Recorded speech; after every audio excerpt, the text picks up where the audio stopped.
Alors, bonsoir à tout le monde, j'espère que vous allez bien, et on y va. On était au milieu de Perek Gimel, troisième Perek du Sefer Mishlei, bien au milieu, donc Pasuk Yud Gimel. La semaine dernière, on a parlé de deux psukim très importants, on a parlé de Musar Hashem Beni Al Tim'as Ve'al Takotz Betochachto. Donc, le Musar de Hashem, le leçon, le moral de Hashem, mon fils, n'y est pas suffit de ça, donc ne dis pas c'est tout j'en ai marre. Ve'al takotz, et ne lâche pas jamais le techarto, quand Hachem est grand, une personne, donc ne lâche jamais. Et on a expliqué pourquoi, parce qu'Hachem, plus Hachem il aime la personne, plus il va le gronder pour qu'il avance avec les exemples qu'on a amenés la semaine dernière. On va pas retourner en arrière pour reprendre tous les exemples. On est Pasuk Yud Gimel, non Perek Gimel, Pasuk Yud Gimel. Ashrei Adam Matzah Chochma. Pardon, j'ai bougé un peu l'ordinateur. Ashrei Adam Matzah Chochma. Ashrei Adam Matzah Chochma, Vadam Afik Tevuna.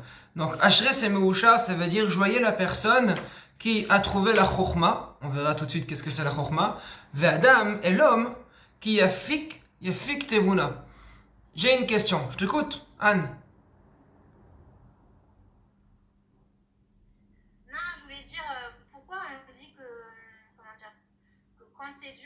Hachem qui veut pour éprouver ses soldats, comme vous avez dit la dernière fois. Oui. Et pourquoi alors, si on a vite fait les choses, on dit que c'est une grande bracha qu'Hachem il a aimé, il a donné une grande bracha. C'est un peu contradictoire, non? Alors, je vais raconter une histoire. Cette histoire, elle se passe il y a assez de temps. Alors juste pour reposer la question, un Chitrit, elle a posé une belle question. D'un côté, on a une contradiction. Deux fois, on voit que quand Hachem il aime une personne, il lui donne une grande mérite. Et des fois, on voit quand Hachem il aime une personne, il lui fait plus des épreuves. Et la question, comment ça se passe ensemble? Normalement, c'est contradictoire. Il y avait un couple médecin, les deux, ils ont travaillé à Ichilov, c'est à Tel Aviv, et ils étaient pas des froums. Et ben, au Hachem, ils se sont beaucoup rapprochés à la Torah, ils ont fait Teshuvah le deux. Et une fois, les deux, ils sont arrivés chez les Staipelers. Donc, c'est le papa de Rav Chaim Kanievski. Et quand ils étaient devant les Staipelers, Rabbi Israël Yaakov Kanievski, la dame, donc c'était le médecin aussi, elle a dit au Staipeler, en fait, je vois comment Hachem il m'aime. Alors, le Staipeler, il dit comment? Il dit chaque fois, chaque Shabbat, on va à pied ensemble de la maison jusqu'à l'hôpital. Ça peut prendre 1 heure et demie de route, et chaque semaine, on le fait ensemble. Elle dit que même l'hiver, qu'il pleut à torrent, dès qu'on sort de chez nous, jusqu'au moment qu'on arrive à l'hôpital, il pleut pas. Avant, il pleut. Après, il pleut. Mais le moment que nous, on marche dans la rue, il n'y a pas de pluie. C'est incroyable. Je vois comment Hachem, il nous aime et il veut nous aider à faire attention aux mitzvot. Et comme cela, on respecte Shabbat, on marche à pied et pas avec la voiture. Le Staipeler, il a entendu ça, il a commencé à pleurer. Alors la dame a dit, mais pourquoi vous pleurez? C'est l'inverse, c'est joyeux. Et le Staipeler, il a répondu, au début, Hachem, il teste pas l'homme. Il donne des mérites. Quand vous dites, et voilà, Hachem, vous avez fait Teshuvah, et pour vous encourager, Hachem, il arrête la pluie.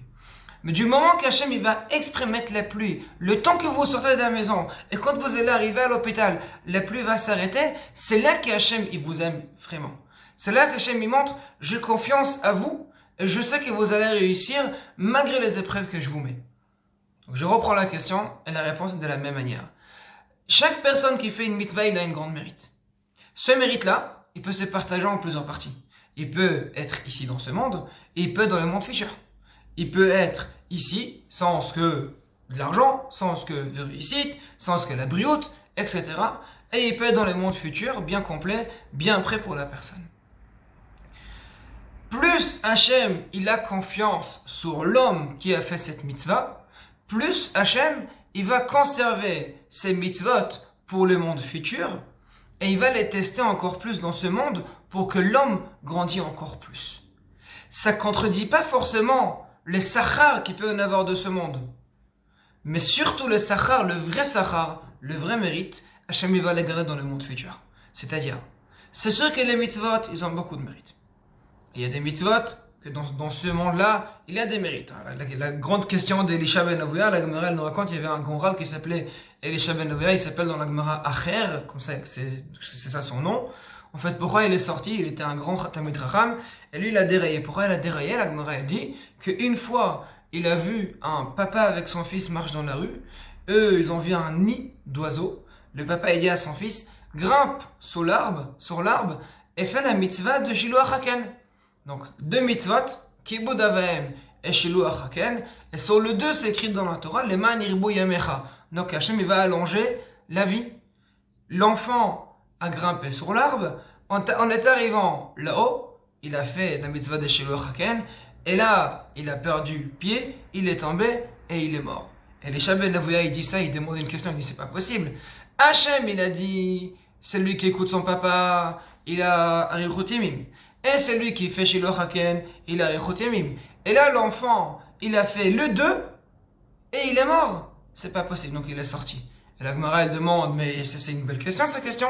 Comment c'est possible? Si Hachem, il a dit qu'il aura Arichut Yamim, comment c'est possible que maintenant il n'a pas Arichut Yamim?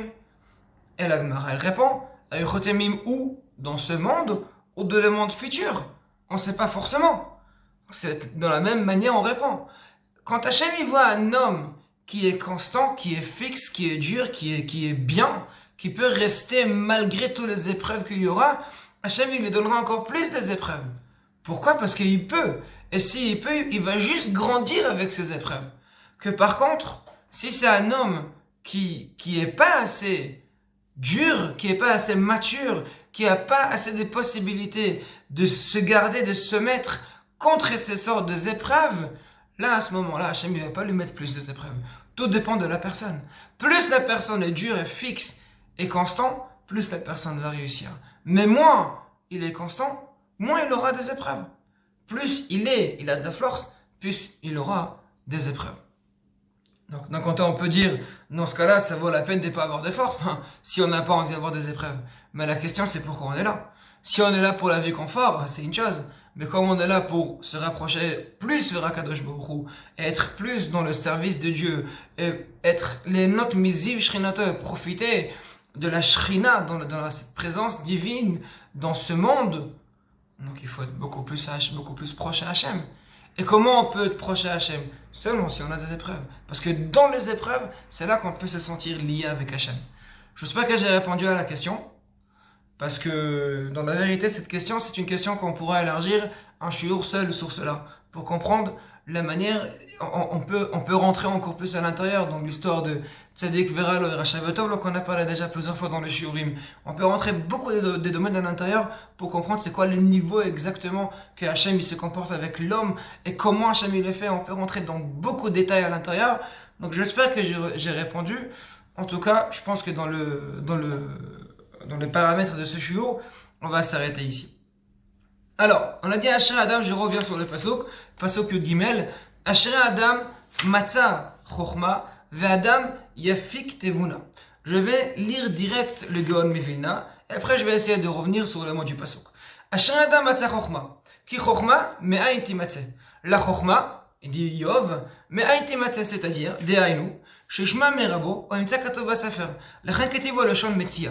Chokhma, différemment que tevuna, c'est quelque chose que je dois être enseigné. La chokhma, je ne peux pas avoir seul.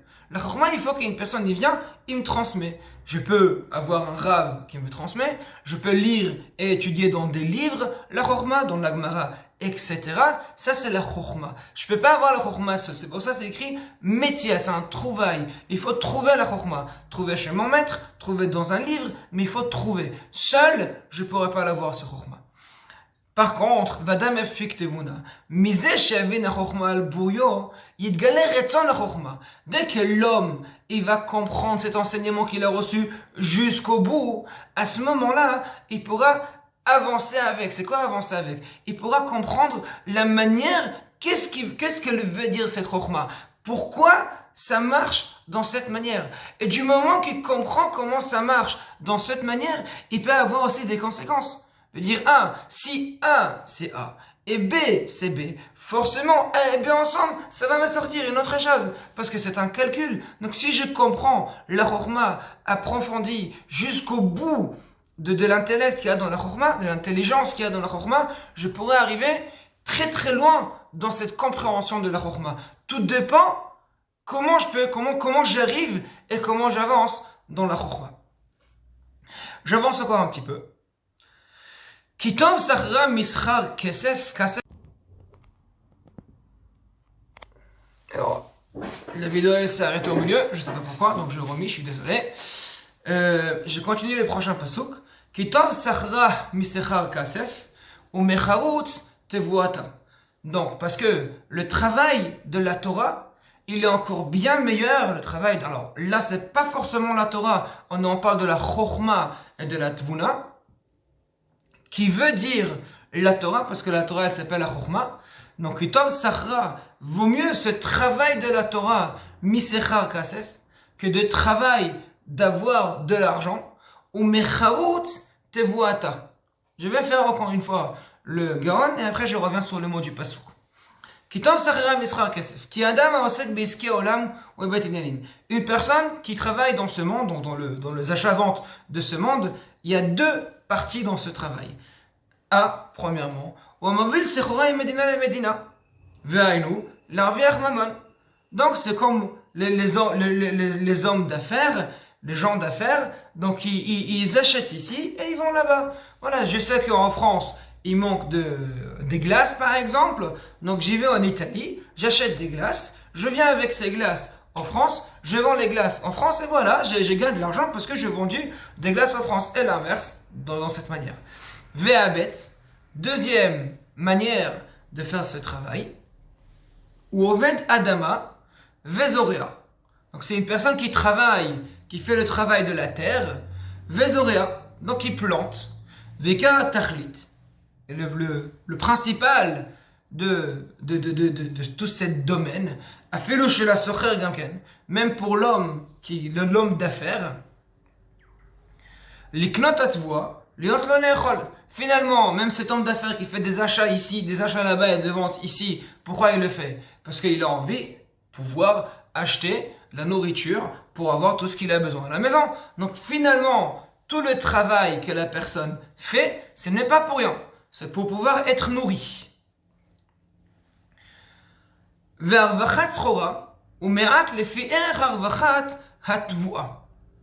Donc, c'est-à-dire, quand une personne fait des achats et des ventes, finalement, il va gagner normalement moins d'argent qu'une personne qui plante. Pourquoi? Qu'est-ce qui me coûte de planter des choses? Pas beaucoup. Mais finalement, je gagne beaucoup plus. J'ai beaucoup plus de travail, je suis d'accord. Mais je gagne beaucoup plus. Ok? Et dans la Torah, il y a des règles. Je ne peux pas acheter un objet à 2 euros et le vendre beaucoup plus de son vraie valeur. Comme ça, la Torah, elle dit. On peut rentrer dans les conditions. Donc, on revient sur l'idée qui veut dire maintenant Tov Sachra Mischar Kasef. Schar Kasef, c'est les gens d'affaires. C'est quoi? C'est des achats et des ventes. Donc ça, c'est moi. On a dit, dans la Torah, si je respecte les conditions de la Torah, une personne qui travaille, qui travaille dans ce monde, qui fait des achats et des ventes, il ne pourra pas gagner trop d'argent. Donc c'est Schar Kasef. Le sachar de la Torah, le travail de la Torah, c'est encore plus de l'argent qu'une personne qui va faire des achats-ventes. Que par contre, Mecharut Tevuata, ça c'est encore plus. C'est quoi? Charut, c'est un travail de la terre, c'est un travail que je travaille avec les mains. D'accord? Et là que je gagne beaucoup plus. Donc ça aussi, la Chochma et la Tvuna, ça vaut la peine encore plus que le Schar Kasef et le Charut Tevuata. Je vais maintenant avancer un peu plus rapide sans trop rentrer dans les Gol Mevina. On va parler des psukim un peu plus connus. On va rentrer un peu plus. Yekaraim et peninim v'chol chafatzecha lo yishvu ba. La Torah, elle est encore plus importante que les peninim. Les peninim, c'est les perles. V'chol chafatzecha. Et tous les objets que j'ai à la maison, tous les objets, inclus les diamants qui coûtent le plus cher qui peut exister, lo yishvu ba, ils n'ont même pas une valeur par rapport à la Torah. C'est quoi yishvu? Ça veut dire, je vais essayer d'évaluer quelque chose. Donc, là maintenant, j'ai par exemple 5 morceaux de l'or à la maison. Alors eux-mêmes, ils n'ont pas de valeur parce qu'ils n'ont pas encore travaillé. Donc ça veut dire, ça vaut comme un morceau de l'or, etc. Donc je vais essayer de faire une équivalence.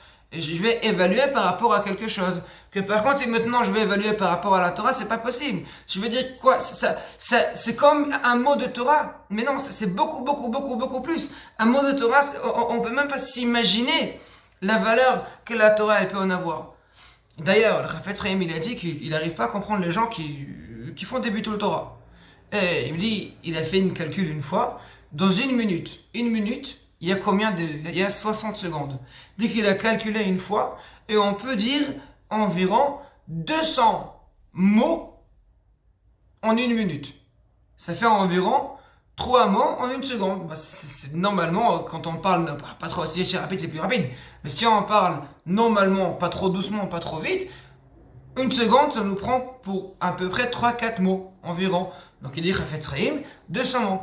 Il dit, chaque mot, ça vaut plus que tout l'argent qu'il y a dans ce monde entier. Donc si maintenant on prend de nos jours dans ce monde, si je prends que les riches, on a dépassé les 200 milliards de dollars. Chaque mot de la Torah, ça vaut plus que 200 milliards de dollars. Donc là on commence à prendre des proportions.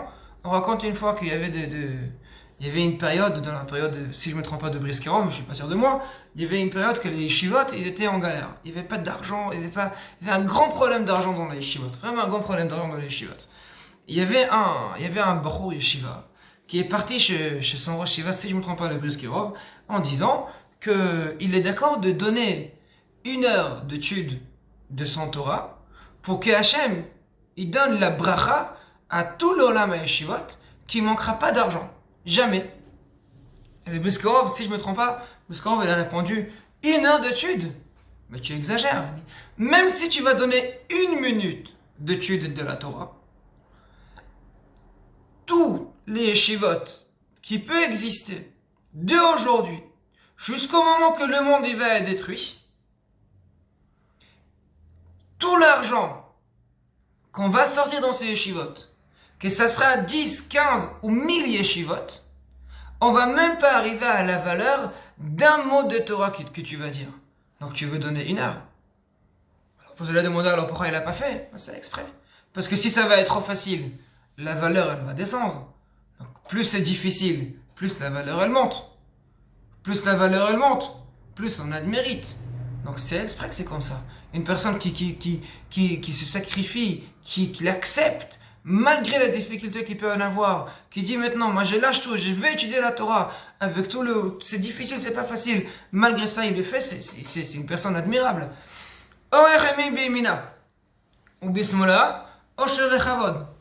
Donc c'est une personne qui va étudier la Torah, l'ishma, donc qu'est-ce qu'il s'appelle, à droite, il a le chaye olam haba, il a le mérite pour le olam haba. Que par contre une personne qui va étudier la Torah, Shello lishma, donc il va étudier la Torah parce qu'il veut être rave, parce qu'il veut avoir de l'argent, parce qu'il a ses intérêts personnels, et on se fout qu'est-ce qu'il a exactement, mais s'il le fait parce qu'il a des intérêts, ne croyez pas qu'il va pas réussir, il va réussir.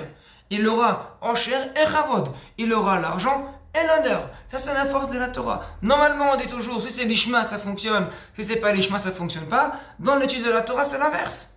L'ishma ça fonctionne, et chez l'ishma ça fonctionne aussi. Ça qui est incroyable dans la Torah. Même si une personne maintenant il prend la Torah juste pour avoir d'argent, pour avoir plus de kavod, etc., il aura aussi. Il aura aussi. Shalom. C'est un pasuk qui est très intéressant. C'est-à-dire que, ça je vais faire le Gon Mevina, pardon. כלומר, שדרכי התורה הן דרכים לבוא להנועם, כמו שנאמר, לחזות בנועם השם. Le der de la Torah, le der c'est le chemin. On a dit toujours, il y a une différence entre derech et orach. Derech c'est un chemin, orach c'est un sentier. Donc le der c'est chemin, c'est large, c'est le chemin de noam, de bien, de sympathique, de simple. Vechol netivotea. Et même les sentiers, même eux, qui vont dans les endroits qui sont plus difficiles, qu'on peut se tromper, chas v'shalom, ils doivent tout le temps chercher le shalom. Pourquoi? Parce qu'une personne qui va étudier la Torah, même s'il le fait chez l'olishma, mitor chez l'olishma balishma. C'est quoi chez l'olishma? Il va étudier la Torah pour son intérêt personnel. Il sait que si maintenant il va étudier la Torah, il pourra après donner des cours par exemple, et gagner beaucoup d'argent. Et il ne va pas étudier la Torah parce qu'Hachem il a demandé. Il va étudier la Torah pour gagner d'argent. Il va étudier la Torah pour avoir de kavod, etc. C'est bien. Pourquoi? Mitor shelo lishma ba lishma. Comme il commence l'étude de la Torah, shelo lishma, pas pour l'étude de la Torah, pas parce qu'Hachem il a demandé de faire cette méthode d'étude de la Torah. Il est fait par intérêt, etc. Malgré ça, Hachem il lui promet, il va arriver à la fin dans l'étude de la Torah.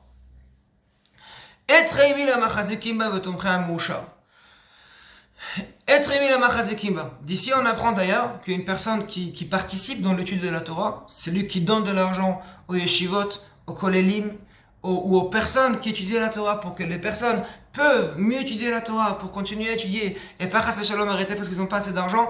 Hachem il le considère comme si qu'il lui-même il avait étudié la Torah, il prend partie de tout ça. Donc c'est Etzraimi la Machazikim, qui tient, que grâce à lui la Torah elle tienne, parce qu'il donne l'argent pour la Torah. Là, grâce à lui, il est considéré comme si que lui-même il avait étudié la Torah. Je pense que je l'ai raconté une fois, mais sinon je vais le dire encore une fois maintenant ici. Il y avait une fois des donateurs qui sont arrivés chez Rav Shach, en disant au Rav Shach que nous, quand on participe dans le limoud de la Torah, c'est que ce sera quand notre mérite. Et Rav Shach a dit, vous savez, Olam Haba, c'est pas comme nous on croit. Nous on croit en Olam Haba, c'est des tables, avec des repas magnifiques, avec des gâteaux extraordinaires. Il dit Rav Shach, ben non. Olam Haba, c'est un petit standard, c'est la petite table, là, avec une Gemara. Ça, c'est Olam Haba. Et on étudie la Torah. En étudiant la Torah, on se connecte avec Hachem, on prend une partie, on est lié avec Akadosh Baruch Hu. Ça, c'est l'étude de la Torah. Ça, c'est Olam Haba, il dit Rav Shach. Non, les donateurs, ils disent, mais nous, on ne sait pas étudier. Il a dit Rav Shach, vous savez pas étudier. Dit, vous, chaque bachour ou kolelman, ou une personne qui étudie la Torah, qui a étudié la Torah grâce à votre argent, le moment d'étude de la Torah, c'est considéré comme si vous-même vous avez étudié. Donc vous allez arriver dans le monde futur, vous allez ouvrir la Gemara et vous allez réussir à étudier. Et il a dit Rav Shach, des fois, vous êtes même mieux que moi. Alors, tout le monde regarde mieux que Rav Shach, c'est pas possible. Rav Shach, c'était 100 ans d'études de Torah, comment c'est possible? Il dit Rav Shach, bah oui. Si maintenant vous donnez de l'argent, vous donnez par exemple une année d'études à la yeshiva. D'accord? Dans la yeshiva, il y a 1000 élèves.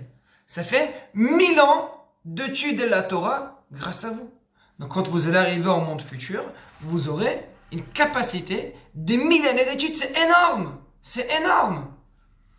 Après que les donateurs ils sont sortis, il y avait un élève de Rav Shach qui est venu, il a dit alors Rav Shach, dans ce cas-là, c'est mieux de ne pas étudier, d'aller travailler et de donner de l'argent. Dans ce cas-là, si eux ils ont plus de mérite que nous, alors pourquoi moi je vais me fatiguer pour étudier la Torah, etc. Je vais aller travailler, c'est plus facile. Et je vais donner de l'argent au Bachur et Yeshivot. Comme ça je participe aussi. Et Rav Shach il a dit mais t'as pas compris. Eux, ils vont avoir ce Olam Haba seulement dans le monde futur. Nous, ce Olam Haba, on l'aura ici et là-bas. Parce que dans l'étude de la Torah, ici, tu as le vrai Olam Haba. Parce que toutes les personnes qui vont étudier la Torah, qui sont concentrées dans l'étude de la Torah, que leur envie c'est d'étudier la Torah, ben, ils développent, ils avancent, ils ont de plaisir dans l'étude de la Torah. Ils étudient quelque chose, ils ont une question qui se pose et ils essayent de résoudre cette question avec des réponses qu'ils ont des réponses et avec ça ils profitent. Ils ont un vrai profit dans l'étude de la Torah. Ça c'est une vraie étude de la Torah, il dit Rav Shach. Que par contre, les personnes qui donnent de l'argent, alors dans là-bas ils vont participer. Mais dans l'Amazé, ils n'arrêtent pas de travailler. Donc il vaut mieux d'étudier, comme ça on profite ici et là-bas. J'avance. Hashem bechorma yasad aretz. Konen Shamaim Bitvuna. Alors, à ce moment-là, on rentre dans une autre chose, entièrement. Là, Shlomo HaMelech, il rentre un petit peu dans les créations du monde. Quand Hachem, il a créé la terre. Dans, tout le monde le sait, c'est pas moi qui vais vous le dire, il y a Esser Sfirot. Quand Hachem, il a créé ce monde, il a créé dans Asara Ma'amorot Nevra Olam, c'est Esser Sfirot, c'est le Esser qualité de Gdusha qu'Hachem, il a instauré dans ce monde, et dedans, il y a Chochma, Bina, Da'at. D'ailleurs, sur les Rachetevot, c'est des synonymes de Chabad, Chochma, Bina et Da'at, ça vient de là-bas. Donc, Chochma, Bina, Da'at. Ça, c'est dans le monde spirituel. Et dans le monde matériel, Shamaim, Eretz, Emer. Donc, ciel, terre et la mer. Comme c'est écrit, Tasita et Tashamaim, ve'et haaretz, ve'et hayam. 3 fois c'est dit et pour dire ces 3 créations différentes. Pour mettre le chokhma, la bina et le da'at.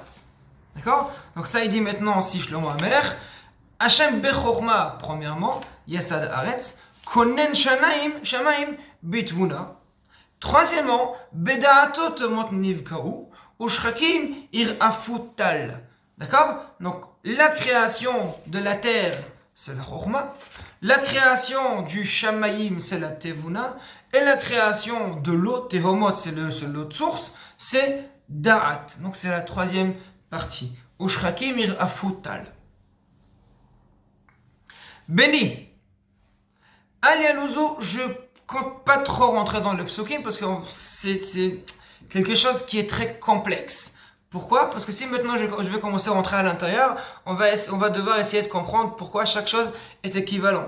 On va essayer un petit peu, mais on va pas trop s'allergir à l'intérieur. D'accord? Hashem bechokma asad haaretz. On a dit que Eretz, c'est la chokhma. Qu'est-ce qu'on a dit tout à l'heure? C'est quoi la chokhma? Chokhma, c'est l'enseignement. C'est pas quelque chose que je peux comprendre tout seul, c'est un enseignement que je dois être enseigné. Je dois trouver l'enseignement dans un livre, je dois être enseigné par mon rêve. Donc, chokhma, c'est pas quelque chose que je peux comprendre. Je dois le recevoir et après le travailler. Donc, c'est pareil pour le Eretz, la terre. La terre, elle n'a rien d'elle-même. Elle n'a pas une force pour créer des choses, d'accord? Hachem, il a créé la terre dans une manière qui est assez complète. Ça, c'est la chokhma. Que par contre, le shamaim, c'est la tvuna. Shamaim, c'est un peu plus élevé. C'est la tvuna, c'est la bina. L'eau, donc la mer, c'est la da'at. La da'at, c'est l'ensemble de 2 choses en même temps. Après que j'ai la chokhma complète et j'ai la tvuna, la compréhension qui continue après cette tvuna s'appelle da'at. D'accord? Et là, ça représente l'eau. Béni, ali aluzu me'enecha, netzor tushia umzima. Il dit les gants mevina. Chokhma va bina, ali aluzu me'enecha, shem ketuvim lefanav. Donc la chokhma et la bina, il faut jamais laisser, il faut jamais le bouger de nos yeux. Pourquoi? Shem ketuvim lefanav, c'est écrit devant Kadosh Baruch Hu. Netzor tushia umzima, ça c'est la date. Ça c'est encore plus dévoilé. J'avance. Parce que si une personne y va bien faire attention à tous ces 3 éléments indispensables, il pourra toujours être protégé et sauvé, et être toujours avec du chen devant tout le monde. Et avec ça, il continue à c'est-à-dire la vetar d'arkecha. Et avec ça, il va pas avoir peur, même pas quand il va mourir. Et il va pas avoir peur si Hachem il va remuer un peu le monde, il va faire des guerres, etc. Pourquoi? Parce que finalement, c'est Hachem qui est avec lui tout le temps. Et là, Shlomo HaMelech nous amène un peu de qualité à faire attention. Altimnat tov mi be'alav biyot le'el yadcha la'asot. C'est-à-dire, si tu peux faire du bien à quelqu'un, ne l'empêche pas, fais-le parce que tu peux le faire et tu peux remettre et on rajoute encore plus. Si jamais tu dois rembourser d'argent à quelqu'un, ne le dis pas, écoute, aujourd'hui j'en ai pas, tu reviens demain je te payerai, etc. Tu as de l'argent chez toi à la maison. Fais déjà. Ne pense pas du mal sur quelqu'un, que lui, il se croit ton ami. Lui, il se croit ton ami et toi, dans ta tête, tout le temps, tu es en train de réfléchir, attends, je vais lui faire ça, et demain, on va faire... C'est quoi? Non, mais... Chas Shalom.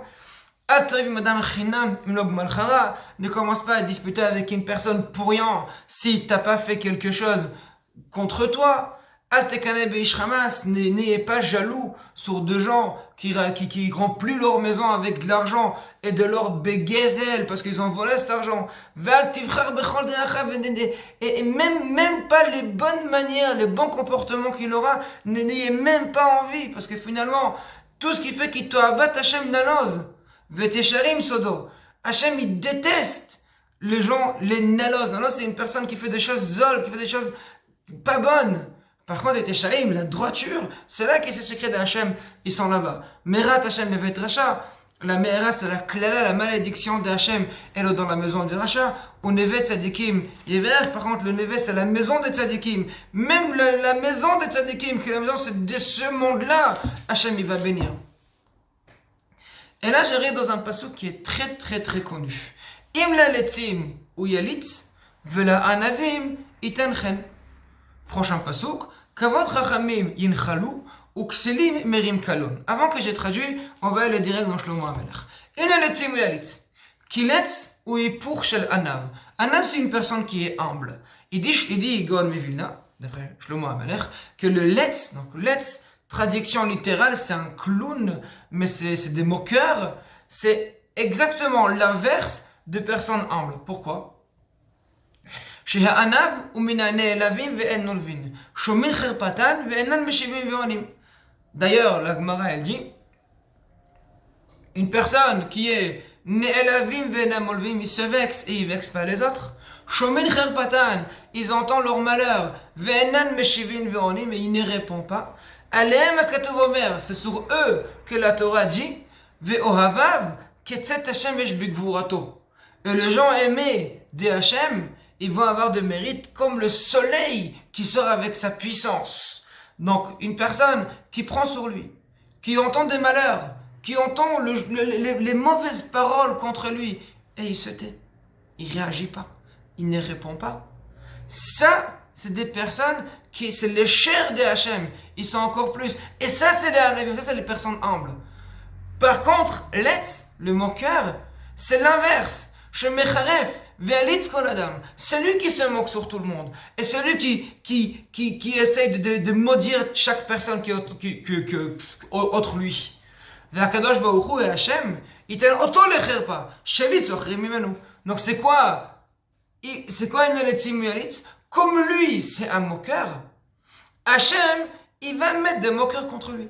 Comme il a dit. Il a vu une fois un crâne qui flottait dans l'eau. Et il a dit, Al deataft atfour, vechol metifaich itufun.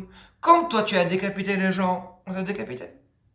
Et tous ceux qui t'ont décapité à toi, ils vont être décapités. C'est mina keneged mida. Donc ici aussi, cette personne-là, son travail, c'est d'être un moqueur, on va se moquer de lui.